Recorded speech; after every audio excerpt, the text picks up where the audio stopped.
ம்.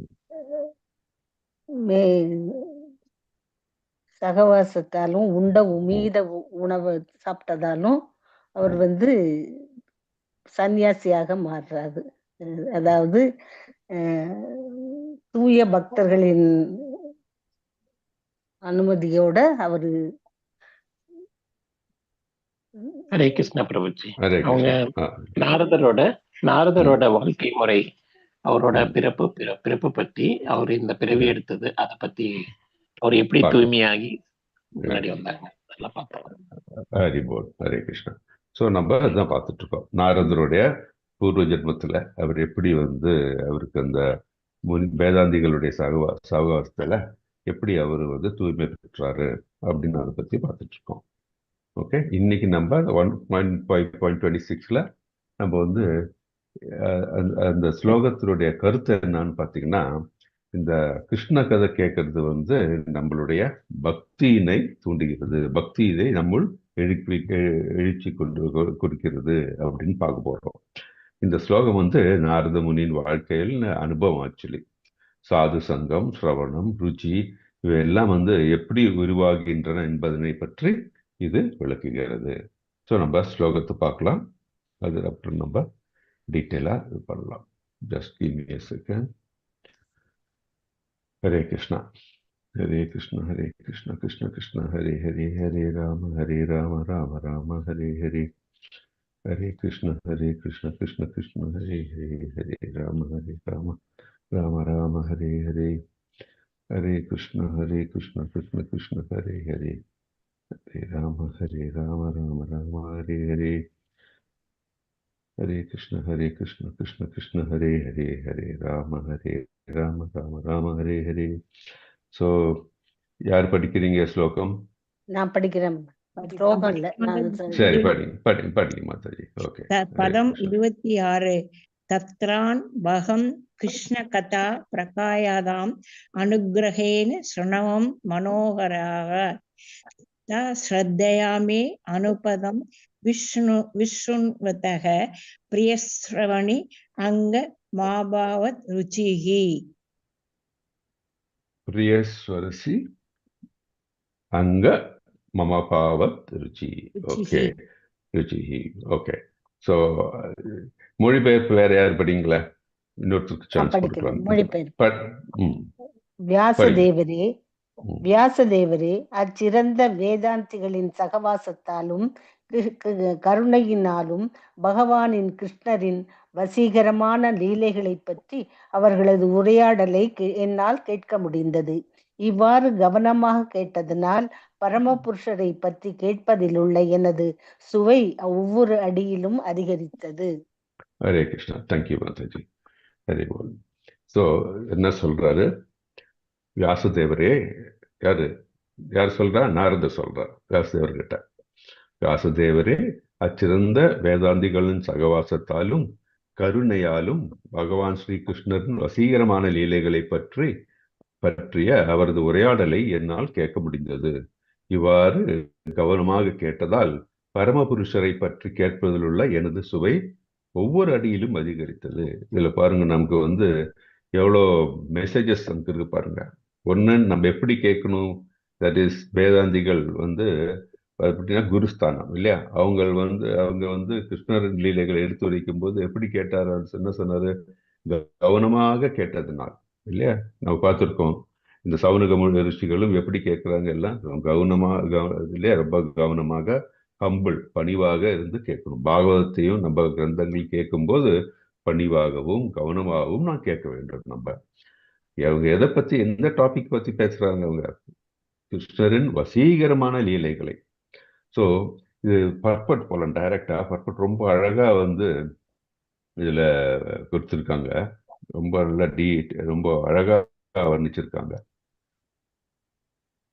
பார்த்தீங்கன்னா, பரம புருஷ பகவான் ஆகிய ஸ்ரீ கிருஷ்ணரின் தேக அம்சங்கள் மட்டுமன்றி தெய்வீகமான அவரது செயல்களும் கூட கவர்ச்சிகரமானவையாகும்.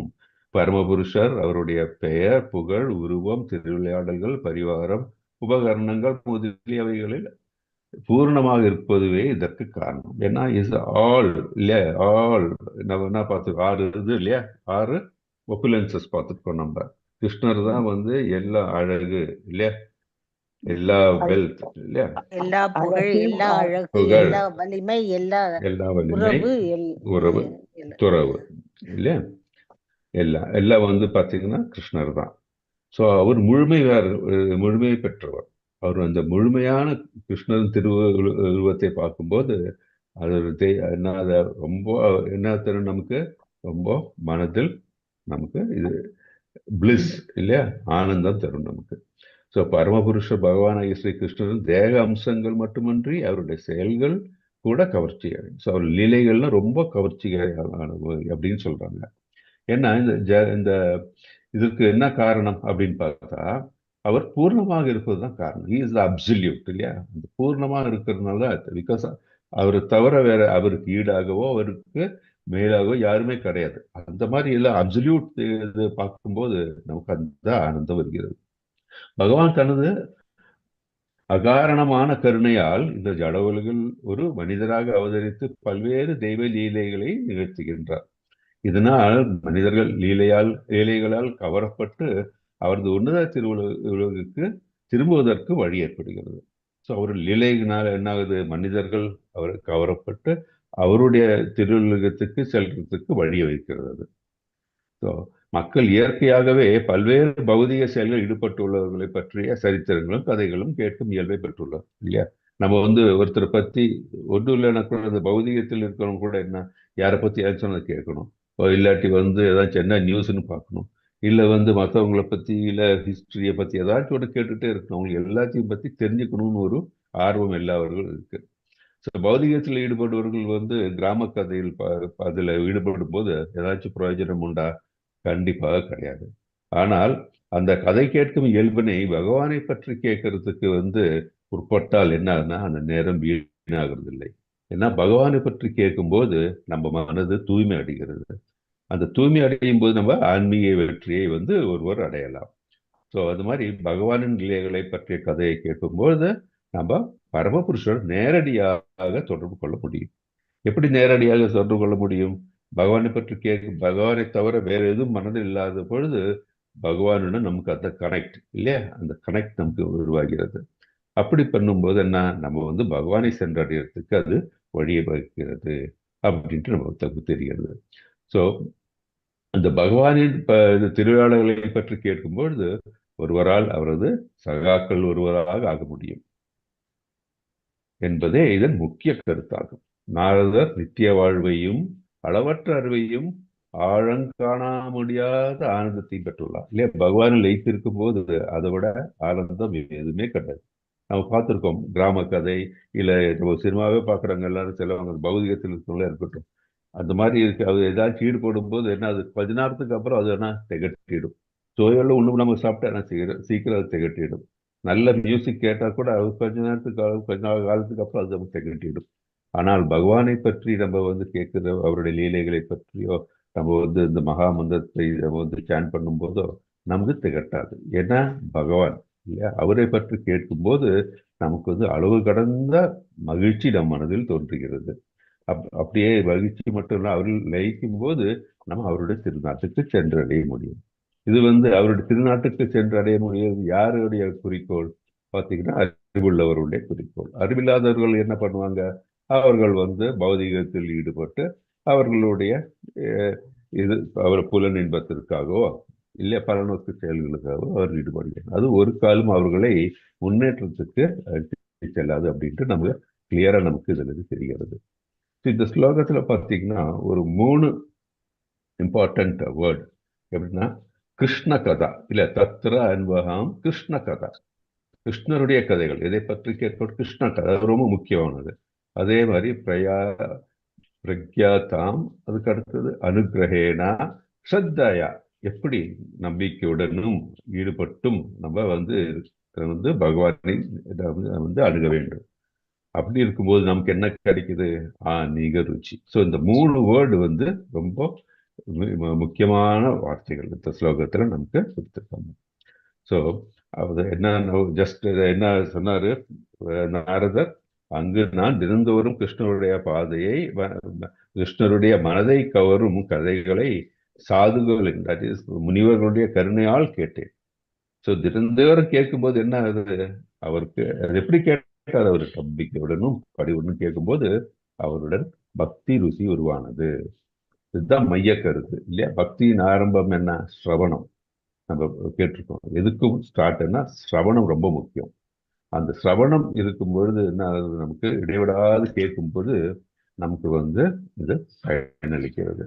ஸோ ஸ்ரவணம் இருக்கும்போது எப்படி நம்ம எந்த நிலையில இருக்கணும், நம்ம சாது சங்கத்தில் இருக்கணும் இல்லையா? நேற்று தான் இது ஒரு கிளாஸ்ல வந்து இது தனேஷ் மாதா இதை சொன்னாங்க நினைக்கிறேன். நம்ம வந்து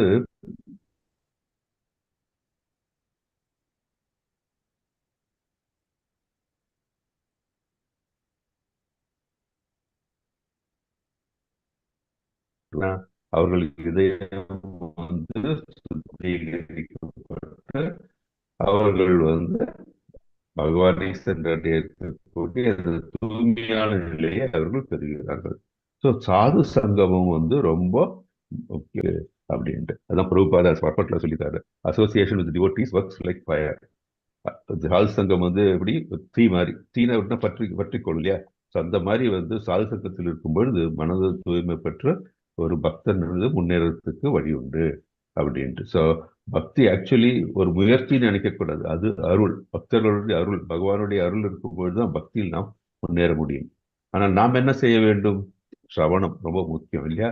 ஸ்ரவணம் நமக்கு கேட்கணும், அதே மாதிரி பணிவுடன் இருக்கணும், அதே மாதிரி ரைட் அசோசியேஷன் சாது சங்கத்தில் நாம் இருக்க வேண்டும் அப்படின்ட்டு நம்ம அதை பார்க்குறோம். ஓகே, இதில் வந்து ரெஃபரன்சஸ் பார்த்தீங்கன்னா நம்ம பாகவதத்தில் 7.5.23 அந்த ஸ்லோகம் என்ன? ஸ்ரீ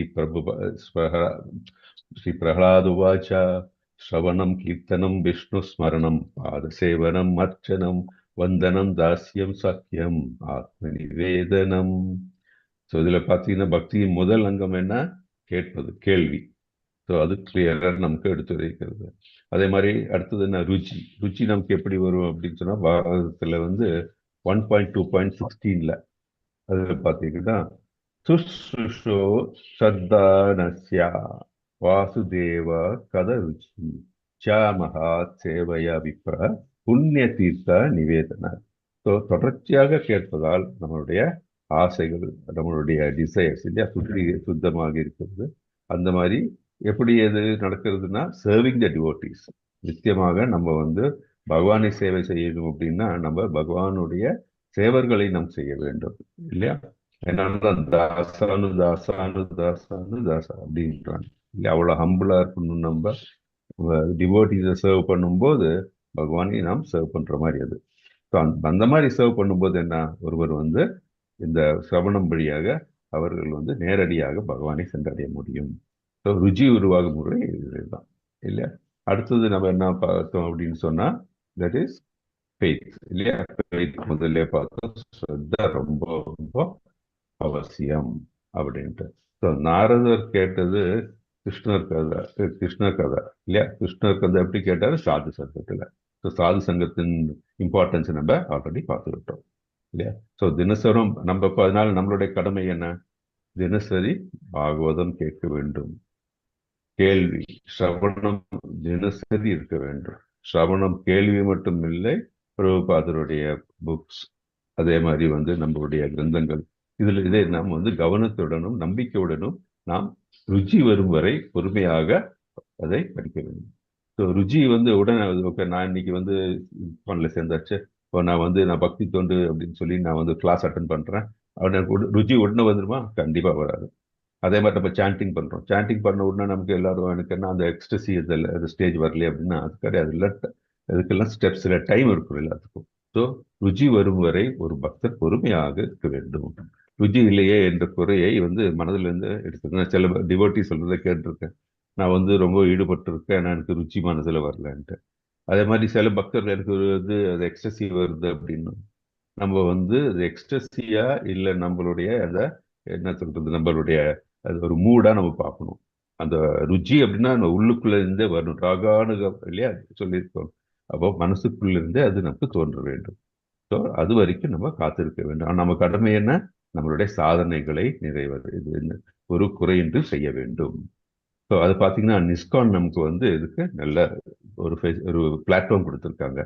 ஸோ நம்ம வந்து பாகவதம் கிளாஸ் டெய்லி இருக்கு, பிரபுபாதர் புஸ்தகங்கள் இருக்கிறது, அது சாது சங்கம் இருக்கு, யாத்திரை செல்கிறோம். இதெல்லாம் பண்ணும்போது இந்த பிரபுபாதர் நமக்கு அளித்த இந்த இஸ்கானுடைய அந்த பிளாட்ஃபார்ம் வந்து ரொம்ப இன்றியமையாதது. ஸோ எல்லா டிவோட்டிஸும் அதை பூர்ணமாக அது ஒரு அட்வான்டேஜ் எடுத்து பகவானை சென்று அடையிறதுக்கு நம்ம அது உபயோகிக்க வேண்டும்.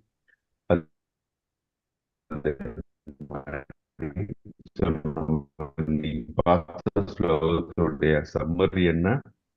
கிருஷ்ண கதை கேட்பது பக்தி பெற வேண்டும் என்றால் நாம் கிருஷ்ண கதையை கேட்க வேண்டும்.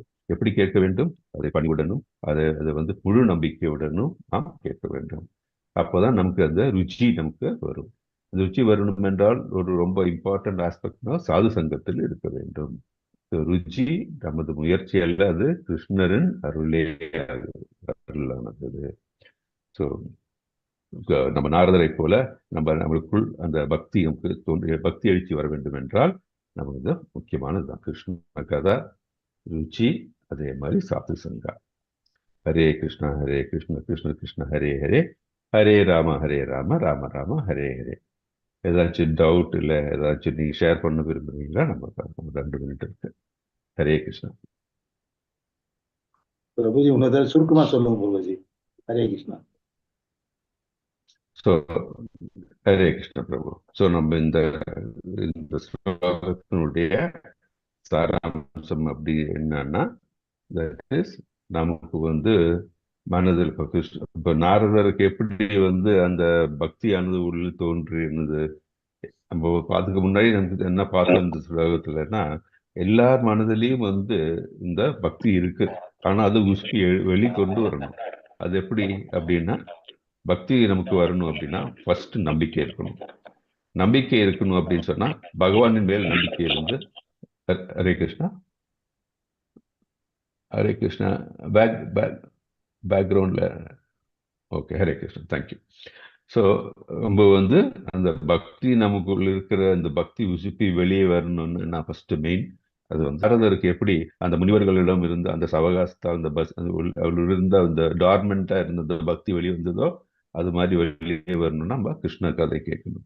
ஏன்னா அந்த முனிவர்கள் என்ன சொன்னா, கிருஷ்ணரை குளோரிஃபை பண்ணாங்க, பகவானை குளோரிஃபை பண்ணி பகவானை பற்றி பேசும்போது நமக்கு வந்து அந்த திகட்டாத அந்த இன்பம், நமக்கு ஆனந்தம் நம் மனதில் வருகிறது. ஸோ கிருஷ்ண கதை எப்பவும் நம்ம கிருஷ்ண கதை கேட்க வேண்டும். அதே மாதிரி அடுத்தது என்ன, அந்த நம் மனதுக்குள் அந்த கிருஷ்ண கதையினால் அந்த ருச்சி நம்ம மனதுக்குள் நன்றாக தோன்ற வேண்டும் என்றால் அது இந்த டிவோட்டீஸ் இல்லையா, இந்த அவங்களுடைய முயற்சி தேவை. நம்ம பிரயத்தனம் மட்டும் பத்தாது, நம்ம இருக்கிற அந்த அந்தரீக்ஷன் ரொம்ப முக்கியம். அதுதான் வந்து முக்கியமான சாது சங்கா. அந்த சாது சங்கா இருக்கும்போதுதான் நமக்கு வந்து ருச்சி நமக்கு நன்றாக மேம்படும். ஸோ பகவானை நாம் சென்ற அடைய வேண்டும் அப்படின்னு சொன்னா ரொம்ப ஒன்று வந்து இல்லையா, பணிவுடனும் நம்பிக்கையுடன் கேட்க வேண்டும். ஸ்ரத்தா ஒரு முக்கியம். பணிவுடனும் நம்பிக்கையுடனும் கிருஷ்ண கதை கேட்கும்போது நம்ம மனதுக்குள் அந்த ருச்சியானது எழுப்பி நம்ம அந்த ருச்சி வரும் பொழுது நம்ம ஆனந்தத்தில் நம்ம ஆனந்தத்தை அடையலாம். அந்த ஆனந்தத்தை ஏன் அடைய வேண்டும் என்றால் நம்ம கனெக்ட் வித் கிருஷ்ணன். அந்த கனெக்ட் வித் கிருஷ்ணா இருக்கும்போது தான் நம்ம கிருஷ்ணன் அவருடைய இலக்கான கிருஷ்ணரை சென்று அடைய முடியும். ஸோ நாரதருக்கு எப்படி வந்து அவர் மனதில் அந்த பக்தி தோன்றி அந்த யாரோட கிருபையால் அந்த சாது சங்கத்தில் இருந்ததுனால, இந்த முனிவர்கள் சங்கத்தில் இருந்ததுனால. ஸோ முக்கியமான வழி என்னன்னா 3 வேர்ட்ஸ் இதை பார்த்த மாதிரி, கிருஷ்ண கதா, அப்புறம் வந்து ருச்சி, சாது சங்கா. இது 3ம் வந்து ரொம்ப முக்கியமானது. இதை நம்ம வந்து மனதில் பதித்து அந்த வழி நடந்தால் கண்டிப்பாக பகவானை சென்றடைய முடியும். ஹரே கிருஷ்ணா. ஓகே பிரபு. ஹரே கிருஷ்ணா. மிக்க நன்றி. ஹரே கிருஷ்ணா பிரபுஜி. ஹரே கிருஷ்ணா. ஹரே ஹரே கிருஷ்ணா. ஹரே கிருஷ்ணா பிரபுஜி. பிரணாம். ஹரே கிருஷ்ணா. பக்தரோட லீலைகளை கேட்கறதுனாலயே நம்ம வந்து பகவானோட சகாக்கள்ல ஒருத்தர் ஆயிடலாம் பிரபு. அப்சல்யூட்லி. நம்ம வந்து பகவானுடைய அது அந்த நிலை வரணும்னா நம்ம என்ன மனதில் பகவான் மட்டும்தான் இருக்கணும் இல்லையா, அது ரொம்ப முக்கியமானது. நம்ம மனதில் வேறு எதுவும் இல்லாம பகவானை மட்டும் இருக்கும்போது எப்படி கோபிகள் இல்லையா, எப்படி வந்து பகவான் சகக்கள் இருக்காங்க அவங்க, அதே மாதிரி வந்து பாத்தீங்கன்னா ராதாராணியோட சகிகள் எப்படி இருக்காங்க, ஏன்னா அவர்களுக்கு வேற எதுவுமே கிடையாது, வேற எதுவுமே அவங்களுக்கு தெரியாது. ஸோ அந்த நிலை வரணும்னா மனதில் நம்ம பகவானை தவிர வேற எதுவுமே வந்து இருக்கக்கூடாது. அந்த நிலை வரணும்னா எப்படி? நம்ம கண்டினியூஸாக நம்ம சாதனைகளை பண்ணி நம்ம பகவானை மனதில் நிறுத்தி கொண்டு இருக்கணும். அதுக்கு தான் இந்த சிம்பிள் ஒடி என்னன்னு நாரதன் நமக்கு எடுத்துரைக்கிறார். கிருஷ்ண கதா, ருச்சி, சாது சங்கா. இது கீ வேர்ட்ஸ் மனதில் நினைச்சோம்னா ஹரே கிருஷ்ணா. நம்பிக்கையோட கேட்கறது இன்னொன்னு இல்லையா? நம்பிக்கையோட, கரெக்ட், அப்சல்யூட்லி.